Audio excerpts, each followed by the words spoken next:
Halo teman-teman, ketemu lagi di channel Misteri Sumatera 01. Hari ini kita akan memasuki sebuah kisah perang antara sebuah kerajaan di ujung pulau Sumatera dengan sebuah kerajaan di India dengan judul Lamuri vs Kola, Perang Laut, Perang Magis. Ketiga samudra menjadi medan pertempuran fisik dan batin. Oke, hari ini kita akan lihat pertempuran dengan kekuatan magis diduga dari Bhairawa Tantra Vajrayana yang dimodifikasi dengan animisme lokal sehingga disebut bahwa kekuatan gaibnya ini di laut. Oke, kita mulai ya teman-teman. Dalam prasasti Tanjuri dari masa Rajendra Chola pertama abad ke-11 memang menyebut Lamuri sebagai salah satu dari beberapa kerajaan yang melawan dengan sengit saat ekspedisi Laut Chola menyerbu kawasan Asia Tenggara. Apa isi prasasti Tanjore terkait Lamuri? Dalam prasasti itu, Rajendra Chola menyebut keberhasilannya menaklukkan Kadaram, Srivijaya, Panai, Malayur, Mayurudinggam, Ilangasoka, Mappapalam, Mevilyambangam, Valaipapuduru, Talaitakkolam, Ilamuri Desam atau Lamuri. Namun, di antara daftar itu, Lamuri Ilamuri Desam termasuk yang paling dihormati karena perlawanan kerasnya. Ini menunjukkan Lamuri bukan sekedar kota dagang kecil. Chola mencatat Lamuri karena perlawanan atau daya tahan spiritual militernya yang tidak biasa. Kenapa Lamuri disebut menantang? Pertama, letak strategis dan pertahanan alami. Di apit perbukitan dan laut dalam. Sulit diserbu dari laut tanpa kapal khusus. Kedua, pertahanan ritual. Dalam konteks yang ada, sangat masuk akal jika Chola mengalami perlawanan yang tak lazim, badai, kabut, atau bahkan kehilangan arah di laut. Kemungkinan besar ritual dan mantra laut Lamuri berperan sebagai benteng spiritual yang dianggap ajaib oleh para penyerbu. Ketiga, daya gaib yang dianggap serius. Budaya Tamil dan Chola menghormati kekuatan magis. Mereka tidak menganggap ringan kekuatan ritual. Jadi, jika Lamuri melawan dengan gaib, maka itu dianggap bagian dari kekuatan nyata. Dalam proses Tanjore, bukan hanya catatan kemenangan, ia juga mencatat rasa hormat. Ketika Chola menyebut Lamuri secara khusus, itu bisa berarti Lamuri bukan hanya kuat secara fisik, tapi punya kekuatan batin dan spiritual yang membuatnya ditakuti. Mungkin inilah yang disebut dengan perlawanan dahsyat itu. Kombinasi antara kekuatan tempur dan ketangguhan batin dan proteksi tantrik dari laut dan leluhur. Latar belakang sejarah kenapa penyerbuan itu terjadi kita harus mengetahui juga ya. Tahun sekitar 1025 Masehi. Pelakunya waktu itu adalah Rajendra Chola I, raja besar dari Tamil Nadu, India, memimpin armada laut yang menyerang pusat-pusat Sriwijaya. Lamuri, pelabuhan penting di Aceh. Nanggro Lamuri berada di simpul jalur pelayaran internasional dan dikenal sebagai kota pelaut dan pusat spiritual. Pertama, armada Chola adalah besi, api, dan strategi. Dikenal sebagai kekuatan angkatan laut terbesar Asia Selatan saat itu. Kapal tempurnya kuat, membawa pemanah, tentara, dan bahkan pendeta Veda. Tujuan menguasai jalur rempah dan menghancurkan hegemoni Sriwijaya. Kedua, Lamuri, perisai gaib Nusantara. Armada Lamuri tak sebanyak Chola, tapi punya sistem pelaut yang ditempa oleh adat, disiplin spiritual, dan kekuatan mantra. Sebelum pelayaran, kapal dipasangi jimat pelindung laut. Pemimpin armada melakukan ritual pemurnian air dan pemanggil kekuatan roh leluhur serta dewa laut.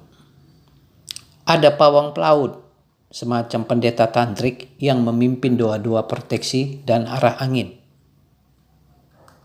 Perang laut yang juga perang energi, di mana kekuatan militer Kola armada besar, senjata besi, sistem tempur disiplin. Lamuri armada lebih kecil, gesit, didampingi kekuatan spiritual.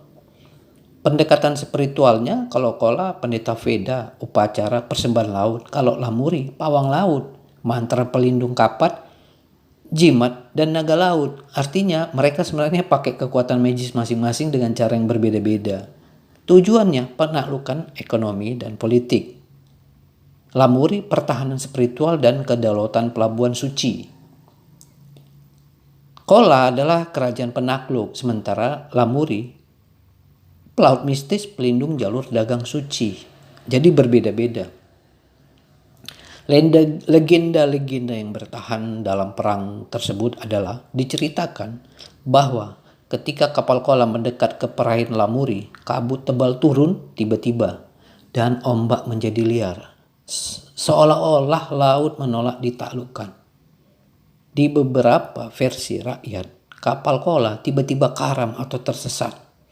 Bukan karena senjata Lamuri, tetapi karena kekuatan daya gaib yang menjaga laut Lamuri atau laut Aceh. Dalam legenda Gayo Damlamreh ada kisah tentang ikan besar, penjaga angin yang berbicara, dan mantra yang mengunci musuh. Perang antara Kola dan Lamuri bukan sekedar pertarungan armada. Ia adalah tabrakan dua kosmologi atau dua kekuatan gaib.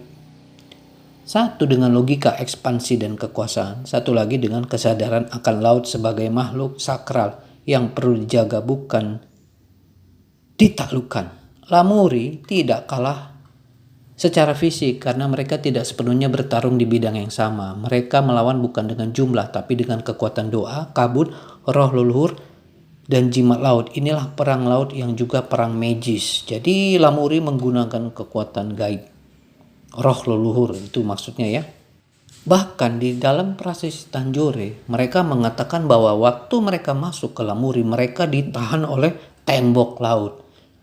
Nah, kisah tembok laut yang muncul dalam tradisi lisan di pesisir timur Aceh dan Gayo sering dikaitkan dengan legenda pelindung Lamuri dari serangan asing, termasuk ekspedisi Kola. Ini bukan tembok dalam arti fisik semata, tapi metafora sekaligus mitos spiritual. Tembok laut Lamuri, pertahanan gaib di ujung samudra. Dalam kisah rakyat diceritakan bahwa saat armada asing termasuk Kola mendekat, muncul dinding air yang tak terlihat, memantulkan kembali kapal musuh, membuat mereka tersesat, karam, atau saling bertabrakan. Laut menolak dibelah, seperti ada tembok yang memisahkan mereka dari daratan Lamuri. Makna lapisan, apa itu tembok laut? Lapisan geografis bisa dijelaskan. Daerah Lamuri dikelilingi oleh karang tajam dan arus silang. Bagi kapal asing ini seperti perangkap alam. Lapisan spiritual, ritual pelindung laut dilakukan oleh pawang atau pendeta tantrik memanggil roh laut, menciptakan tirai gaib untuk musuh. Lapisan psikologi, musuh seperti Kola mungkin mengalami halusinasi kolektif atau ketakutan batin akibat reputasi mistis Lamuri. Lapisan simbolik, tembok laut adalah simbol kekuatan sakral lokal. Bawah tanah ini tidak bisa disentuh tanpa izin leluhur. Dan itu dicatat di dalam prasasti Tanjore, berhadapan dengan tembok laut. Dalam tradisi Tantrik Vajrayana, konsep tembok tak kasat mata bukan asing, dikenal sebagai Vajra Fitri atau jalur petir, proteksi mandala yang menolak energi luar. Penerapannya di maritim bisa berupa mantra penolak roh jahat dan penjaga arah angin. Lingkar pelindung energi untuk wilayah sakral. Dalam hal ini pelabuhan Lamuri. Legenda yang bertahan.